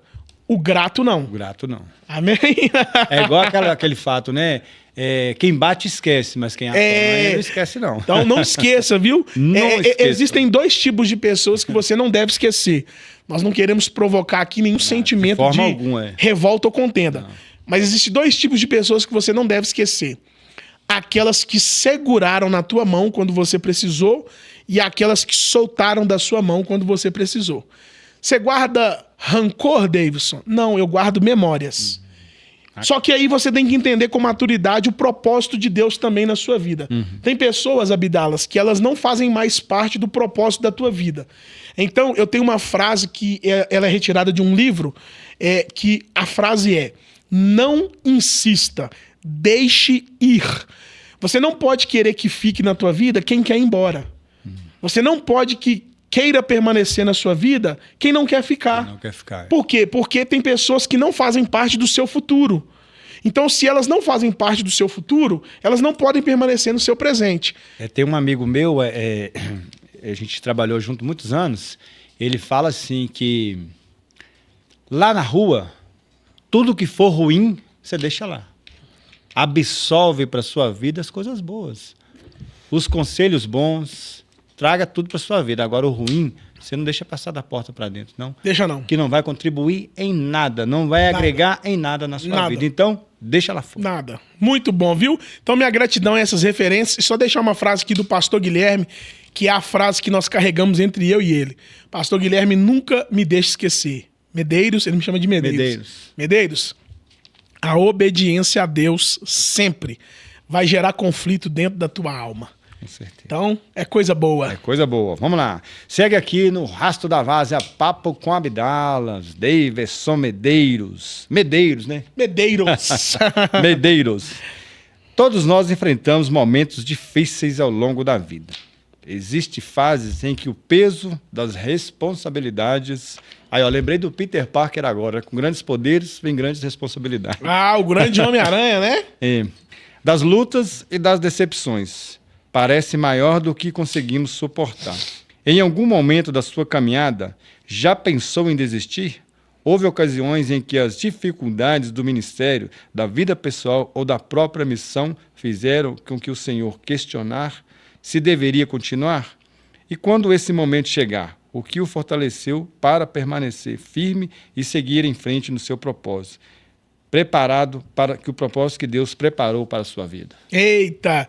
Mais uma pergunta aqui bem feita, né? Abdalas, quero dizer a você, quero dizer a todos que estão nos acompanhando. Existem alguns sinais de que você está no caminho certo. Que não são sinais visíveis, né? Você tem que Ou estar são muito... visíveis? Alguns visíveis, alguns que trazem resultados visíveis. Ou você tem que perceber assim, alguém te dando um conselho, aí isso é um sinal. Existem alguns sinais que você vê progressão. Ah, comecei aqui, agora está assim. Progredi. Tá. Mas eu vou dizer para você, para todos que estão nos acompanhando. Sabe qual que é, dentre os sinais, o maior? E aí, olha para você ver. Quando eu digo assim, o maior, eu estou definindo. Então toda definição tem que ser feita com responsabilidade. Maior de grandioso mesmo. É. Mas acompanhando a trajetória de grandes homens da Bíblia, grandes mulheres, grandes pastores, esposos de pastores. Mas sabe qual que é um dos, assim, o maior sinal de que você tem que continuar? É a vontade de parar. É a vontade de desistir. Ou seja, não vou parar, não vou desistir, vou continuar. Quanto mais vontade você tiver que parar, mais você entende que tem que continuar. Quanto mais vontade você der de desistir, mais você entende que tem que persistir. Lembra que eu falei da frase do pastor Guilherme? A obediência a Deus gera conflito na nossa alma, né? Tem uma frase se eu não me engano, não sei se é do Rock Balboa, o grande Sylvester Stallone, ele treinava muito, né? E o Apollo, teve uma vez que ele iria lutar contra um dos competidores, e aí o Rock estava muito cansado, o personagem muito cansado. E aí ele disse assim, vamos treinar, mas eu estou muito cansado, nós vamos treinar amanhã.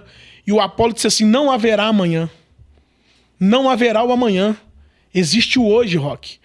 Então, assim, quando você me perguntou quantas vezes você já pensou em desistir, na verdade, ter Cristo e ter a Tamires do meu lado para mim, duas seguranças de que, assim, eu quero desistir de pregar. Nunca tive.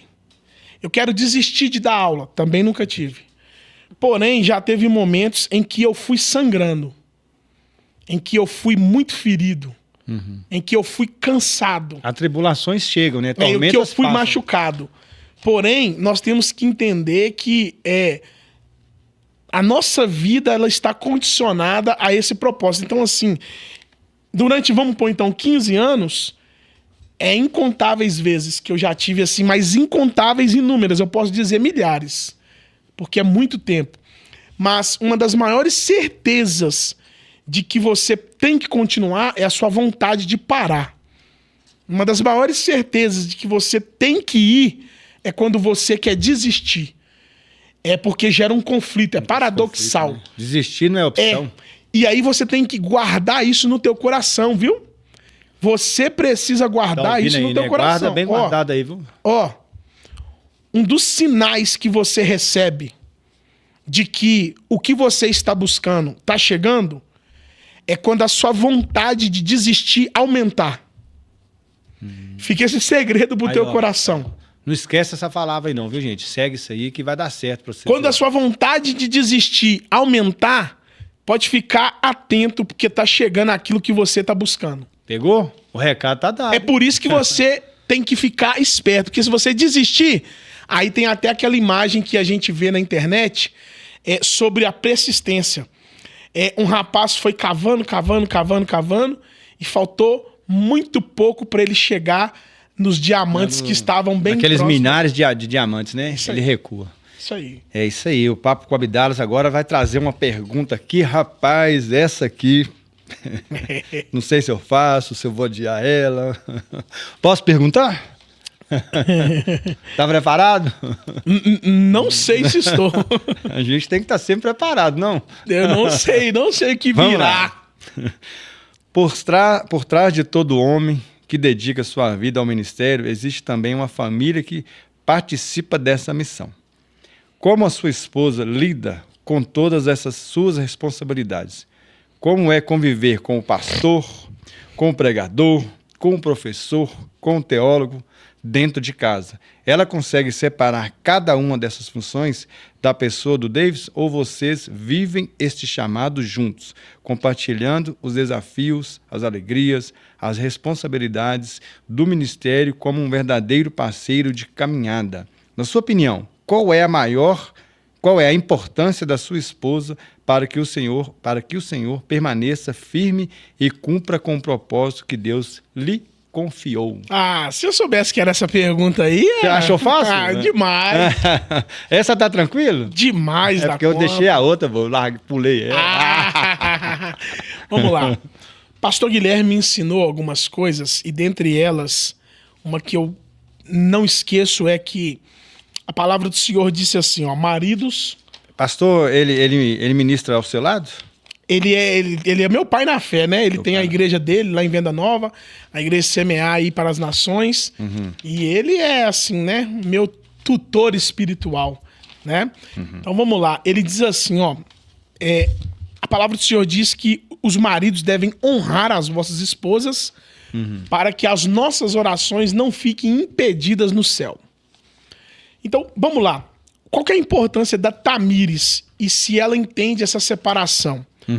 A Tamires, ela sempre me relata que quando ela tinha esse desejo de toda mulher de estar tendo o seu relacionamento, o seu casamento, ela sempre dizia palavras basicamente assim: quero alguém que esteja envolvido com a tua obra, quero alguém que tema o Senhor, quero alguém que tenha compromisso com a obra do Senhor.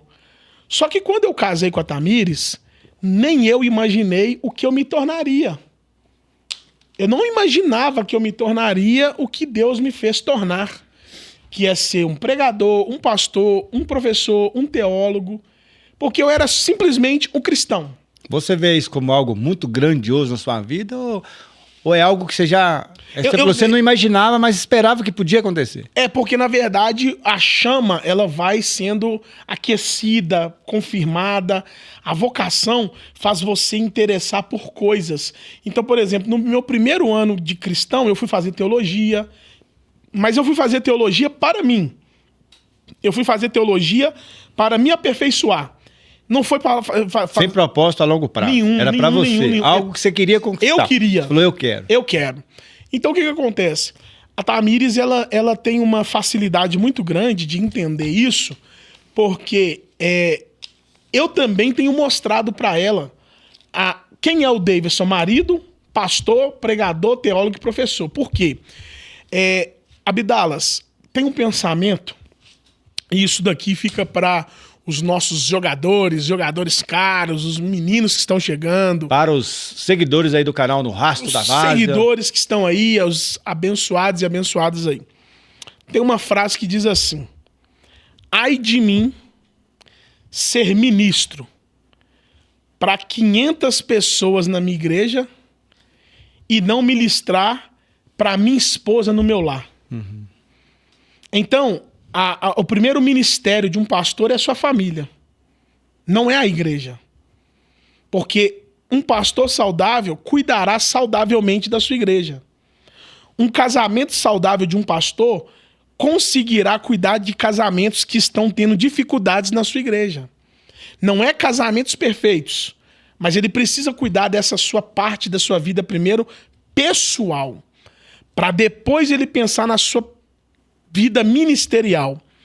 Então, a Tamires, ela nunca teve essa dificuldade. Por exemplo, David está saindo muito para pregar. Ela trata muito bem ali as conversas todas. Ela gosta disso, ela ama, ela vive isso comigo.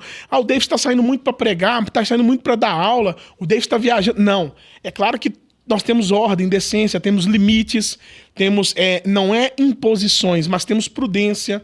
com relação a certas saídas, tempo fora de casa, dias que ela não pode ir. Tudo isso a gente tem que ter muito bem combinado. Igual você falou, ela compreende muito e administra muito bem todas essas situações. Com você. Ela assim, porque na verdade, Abdalas, a parte visível, isso aqui fique claro, a parte visível desse chamado, que é a fusão Davidson e Tamires, a parte visível geralmente sou eu. Porque sou eu que prego, sou eu que dou aula, sou eu que ensino, sou eu que estou nas salas de aulas, sou eu que estou ali no púlpito. A Tamires também canta, que tem uma linda voz, mas ela é um pouco mais discreta. Só que a parte mais importante dessa fusão é ela. Porque mesmo que ela não apareça, mesmo que ela não se apresente, a estrutura que a Tamires me dá nos bastidores, como amiga, companheira, mulher, como esposa, como conselheira, a estrutura que a Tamires me dá, ela é muito grande. Tem esse jogo de cintura por trás ali nos bastidores, fazendo um diferencial muito grande. Ali. Muito. E às vezes, quando eu mesmo trago, não problemas de fora para casa, mas intempéries, alguns desajustes, fui ali e tal... fui assim, fizeram assim. Ela é muito sábia com as palavras. Ela sempre traz uma palavra sábia no momento certo. Você ela não estava esperando. Sábia com as palavras. Às vezes você não estava esperando, mas já estava com a palavra pronta. Ela não inflama. Ela não me deixa inflamar. Ela, processo, cuidado. Às vezes você está saindo ali de uma palestra com um pensamento, o que eu vou falar, o que eu vou fazer. Lá nos bastidores já está com tudo planejado. Sim, respira. Eu vou falar com ele isso, vou abordar ele assim. Tome cuidado, não precisa de falar isso. Cuidado. Então a Tamires, assim, ela é, sem sombra de dúvidas, a principal parte nesse nosso ministério. Sem sombra de dúvidas. Fora da curva. Fora da curva. Ela é camisa 10 e faixa. Tá certo. Vamos embora então aqui. Nós conhecemos o pastor, o professor, o pregador, o teólogo. Mas agora eu gostaria de conhecer o homem dentro de casa. Como o senhor descreveria o Davidson, esposo no dia a dia com a família? Quem é o Davidson quando fecha a porta de casa e deixa de lado os compromissos do ministério? Quais valores o senhor procura cultivar no relacionamento com a esposa? De que forma busca equilibrar a dedicação à obra de Deus com a atenção, o carinho e a presença junto à sua família? Junto ali a Tamires, junto o irmão, junto a irmã, junto à mãe, junto a um cunhado, a um tio. Como é que você trabalha toda essa questão aí? Na verdade, para mim, é até um pouco mais fácil. Porque, na verdade, assim, não existe um personagem pastor Davidson, um personagem professor, um personagem teólogo. Existe um Davidson que cumpre essas funções, que cumpre essas responsabilidades. E quem quiser criar esse personagem também vai perder tempo, né? Porque Davidson não é personagem. Não. Palestrante não é personagem. Professor não é personagem. Pastor não é personagem. É Davidson. É identidade. É identidade. Né? Porque, na verdade, a minha identidade define aquilo que eu sou e aquilo que eu faço. A minha identidade. Então, na verdade, por exemplo, a grande verdade é que em casa eu posso ser tudo isso que você pontuou, mas ser também o marido, o cunhado, o genro, o sobrinho, o amigo, de uma forma um pouco mais descontraída, sem aquela pressão da responsabilidade. Mesmo que em casa eu tenho que, às vezes, estudar, meditar, ler, ter minha vida de oração, consagração, mas eu não sufoco a nossa vida pessoal por causa das nossas demandas ministeriais. Então, o dia de... Mesmo estando alocada a você todas essas demandas, responsabilidades, eu não sufoco. Então, eu sei muito bem o meu tempo daquilo e o meu tempo para aquela outra situação. Agora é o meu tempo para estudar. Tamires entende. Agora é o nosso tempo de ver aqui juntos uma série. Nós entendemos. Agora é o nosso tempo, porque ela não pode ser, ou eu pensar que a minha esposa, os meus familiares são pessoas que vão atrapalhar o meu ministério. Pelo contrário, eles são a minha principal rede de apoio. Eles são a principal rede de apoio. Porque muitas vezes, aquilo que nós chamamos de vocação, muitos podem entender como desempenho. Ele não é tão satisfatório como imaginamos. Um jogador, ele vai jogar uma partida, nem sempre ele consegue ser aquilo que ele foi na outra. E verdade. Quem que vai abraçar ele em casa é a família. É a família, com certeza. Às vezes os próprios colegas de clube, muitas das vezes dão as costas. Isso é Sim. normal, é coisa de jogo. E aí ele Mas ele sabe que o alicerce está em casa, ele vai chegar, vai encontrar a base. Por exemplo, eu vi um jogador de basquete, eu não vou lembrar o nome, que ele foi pro Hall da Fama. E quando ele foi começar a dar a entrevista dele, ele pediu o pai dele para ficar em pé. Eu não me recordo o nome, mas tá no YouTube. Tá no YouTube. E ele disse assim: pai, eu tenho uma dívida de gratidão com o senhor.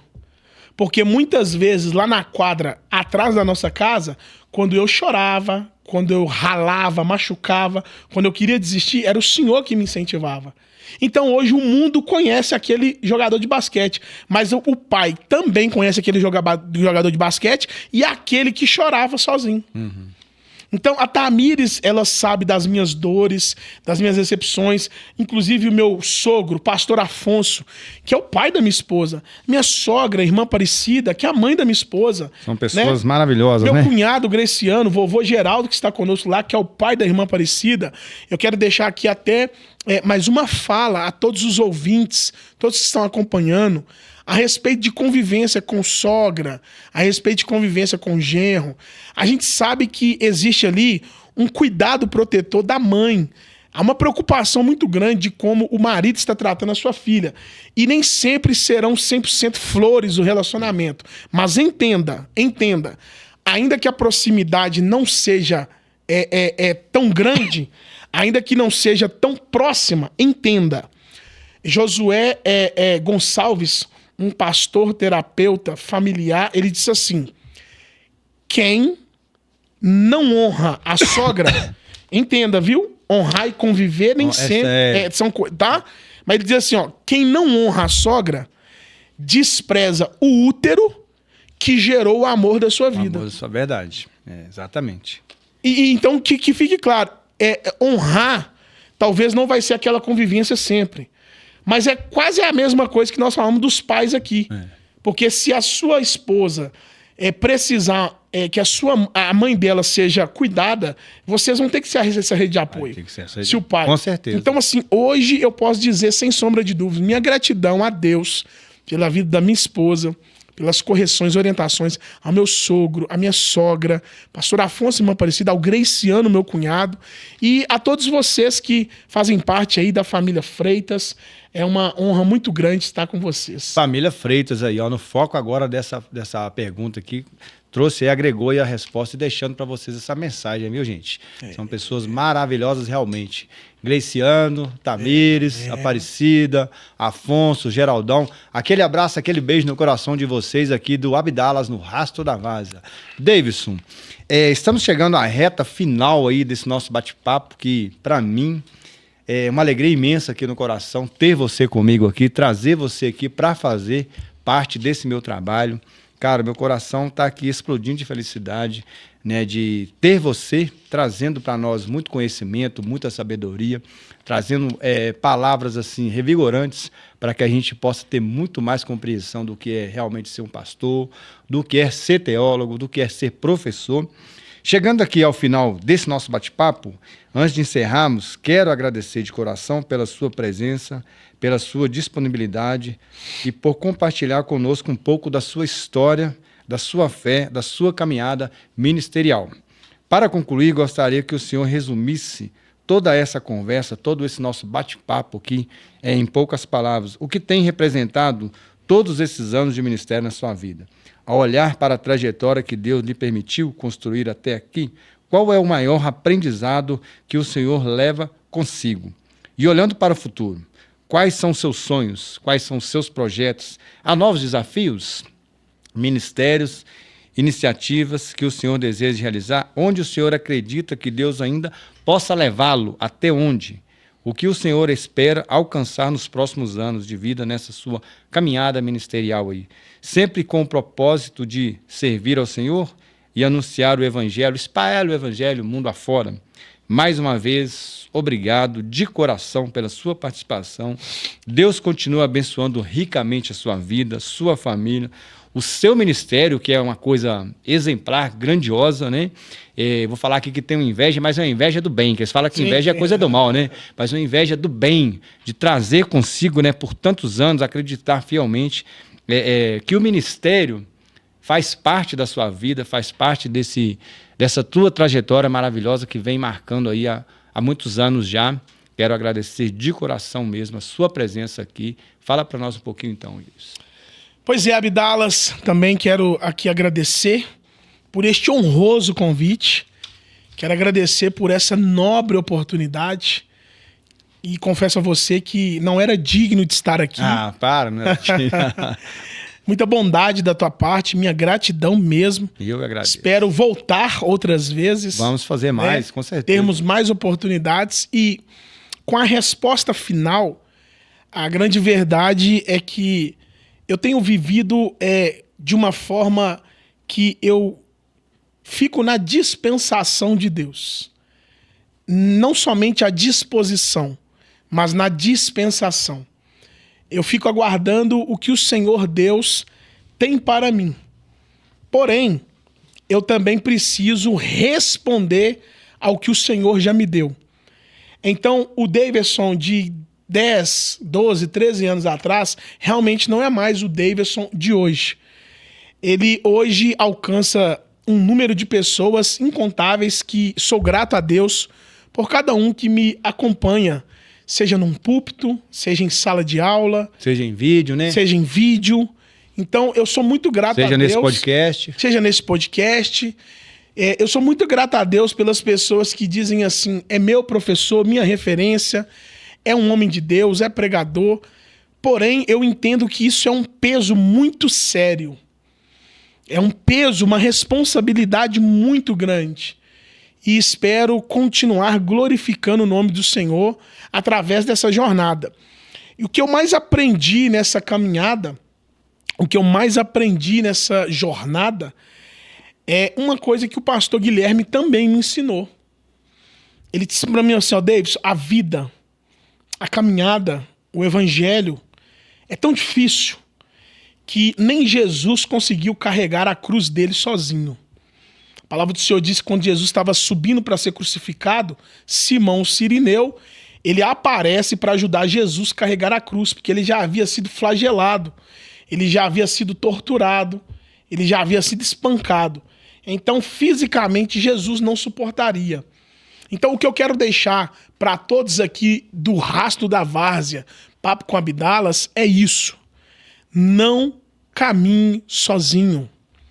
É um casamento? Tudo jóia. O homem tem que ter a maturidade, a mulher tem que ter a maturidade, mas não caminhem sozinhos. É um pastor, é a esposa de um pastor, são os líderes daquela igreja, tem as suas responsabilidades de ser espelho, excelente, mas não caminhem sozinhos. Caminhar juntos já é bem complicado, bem complicado. E dá muito trabalho, né? Caminhar sozinho, eu acho assim que fica mais dolorosa a caminhada. Dolorosa. Ainda, porque você não tem refúgio. Não, você é o craque do time, é aquele que todos no momento do sufoco vai procurá-lo para poder resolver. Excelente. Não caminhe sozinho. Por quê, Abdalas? Eu aprendi que uma das principais formas, guarde isso no teu coração. Vou guardar. Você também que está assistindo. Uma das principais formas que Deus tem para te abençoar não é quando Deus te ajuda a conseguir comprar uma casa. Não é quando Deus te ajuda a comprar um carro. Não é quando Deus te ajuda a ser um grande empresário ou um grande trabalhador. Não é quando Deus te ajuda a manter a sua saúde. Sabe o que é, Abdalas? Não, me fale. É quando Deus te apresenta pessoas. Nós precisamos de pessoas nessa terra. Nós precisamos de conexões. Nós precisamos conexões de verdadeiras alianças, também, né? Verdadeiras, com discernimento. Nós precisamos de alianças. A palavra do Senhor diz, Salomão escreve que o bom nome vale mais do que um perfume caríssimo. Então, Você é daquela pessoa que pode chegar no bairro e citar o seu nome? E citar o nome despreocupado também, despreocupado. Né? Você é aquela pessoa que, se você disser assim, ó, vai lá e vai em meu nome, vão receber? Pode ir lá e pode pedir em meu nome, porque nem tudo as portas se abrirão por causa do dinheiro. Nem sempre as portas se abrirão por causa do talento. Nem sempre as portas se abrirão por causa do dom. Nem sempre as portas se abrirão por causa do recurso. Mas muitas vezes, por causa do seu esforço, nem sempre. Muitas vezes as portas se abrirão por causa das conexões. Então seja grato. Então nessa trajetória, eu entendi que eu sempre precisei de pessoas. Tem uma pessoa que eu quero citar aqui, Silvestre. Ele é lá de Martim Campos, junto com a Nilvânia. Tem uma sorveteria lá. Abdalas, ele tinha o prazer. Isso aqui eu jamais vou esquecer, Silvio, meu amigo. Ele tinha o prazer de fechar a sorveteria dele. É só comerciante, não é pastor? Não, ele é cristão, mas cristão. Né, é um obreiro na obra, mas ele fechava a sorveteria dele para viajar comigo para outras cidades do interior próximas. Para, claro, na região dele ali mesmo. Ouvir eu pregar, mas é porque ele me indicava. E ele sempre dizia assim, a minha alegria é ver Deus te usando, ver Deus te honrando, ver Deus te abençoando. Agora pense numa sorveteria fechada sábado. Pense numa sorveteria fechada domingo. Danado. Uma sorveteria que vende açaí. Então, assim, pessoas. Eu costumo dizer assim que quando a gente encontra um amigo, faz um amigo no trabalho, faz um amigo no futebol, e você sente uma vibe bacana, uma vibe da pessoa, uma áurea boa, eu costumo dizer assim, que a gente não escolhe os amigos. Deus nos presenteia com os melhores. Sim. É igual eu brinco, eu falo essa frase e tem dois, né? Que um já morreu, você não conheceu ele, e hoje eu tenho o Nilson como um grande amigo, você conhece o Nilson? Sim, o Nilson, um abraço, então, Nilson. Tem gente até que fala que quando a gente tá junto, chegou a parceria, vai, cuidado aí, hein, o que vocês fazem. Então, assim, Deus nos apresenta com os melhores. Sim. A gente não escolhe, porque às vezes você fala assim, não, esse cara é bacana, dá pra ser amigo desse cara, mas você fica meio assim. Ainda mais se surge uma piadinha, uma coisa que o cara fala ali. Que não tem muito a ver com você. Aí você fica meio assim já. Que a pessoa não vai te entender. E tá tudo bem. E tá tudo bem, a gente tem que ter maturidade pra entender porque isso. São ciclos, são estações. E o que eu espero para esse final de trajetória, quando eu digo final, porque é daqui pro final mesmo, é até o Senhor Jesus me chamar ou até o Senhor Jesus voltar, que é o que nós cremos, acreditamos. Você falou uma coisa que eu quero fazer uma pergunta em cima disso. Pode continuar seu raciocínio. Na verdade, se der tempo, né? Eu quero dizer a vocês que eu espero continuar me tornando mais parecido com Jesus Cristo. Porque uma melhor versão do Davidson não é um Davidson que vai orar mais, jejuar mais, ler mais a Bíblia, pecar menos, vigiar mais, consagrar mais, amar mais. É um Davidson que vai ser mais parecido com Cristo. Eu preciso ser mais parecido com Jesus. Eu dependo ser mais parecidos com Jesus, porque assim eu farei tudo isso e mais um monte de outras coisas de forma excelente, como Jesus era. Como Jesus era. Essa é a minha expectativa nessa jornada. Nessa reta, não vamos falar reta final, não. Mas vamos falar em mais capítulos da vida para escrever. Em mais capítulos da vida. Eu preciso me parecer mais com Jesus. Davidson, a gente está com pouco tempo, né? Está encerrando, mas graças a Deus foi um bate-papo bom demais, agradabilíssimo. Não vou ficar repetitivo aqui, não. Mas deixa eu te falar uma pergunta em cima do que você falou e agora. Assim, Jesus vai voltar, né? Talvez nem dê tempo de responder essa pergunta, porque ela deve caber aí várias respostas, várias afirmações. Você acredita que hoje existem pessoas de muita fé e pessoas de pouca fé ou pessoas de fé nenhuma? Que essa profecia vá acontecer? Só rapidamente.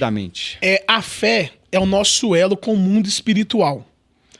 Existem alguns tipos de fé. Por exemplo, eu tive fé hoje nesta água servida por esse estúdio maravilhoso. Qual é a fé? Que ela saciaria a minha sede.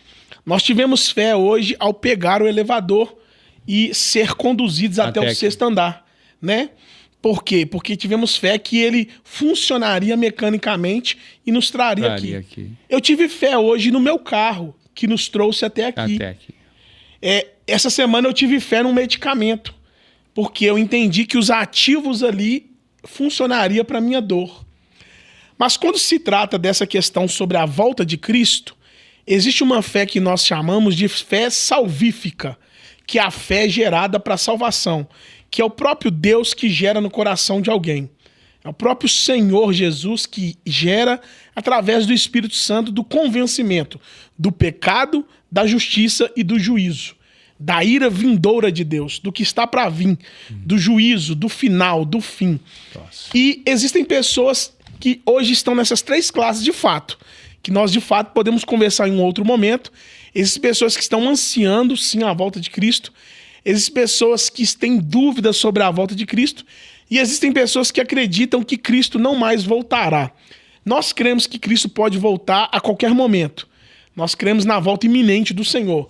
Mas eu, de fato, entendo que existem essas três classes de pessoas que, brevemente, quem sabe a gente comenta aqui. Com certeza. Tá bom? Galerinha, esse foi aqui o nosso bate-papo no Rastro da Várzea com Abdalas. Bate-papo com Abdalas aqui, né? Mais uma vez, Davidson, agradecer demais a sua presença, meu amigo. Muito obrigado, meu amigo. Valeu demais aqui a sua presença nesse podcast, foi bacana demais. Foi bom demais estar esse nosso bate-papo, agradecer muito. Galerinha que tá aí seguindo o canal no Rastro da Várzea, segue, curte e compartilha.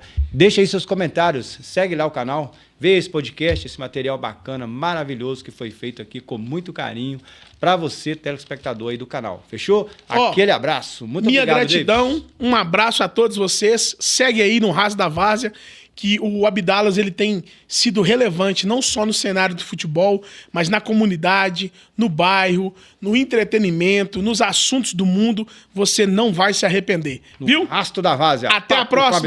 E nós galera? É nós, né? Como nós é nós. Nós é nós. Tchau, tchau. Tamo junto e misturado igual macarrão com carne moída. Eu falo lá no canal, viu, gente? Tchau. No Rastro da Várzea apresenta Papo com Abdalas. Papo com Abdalas.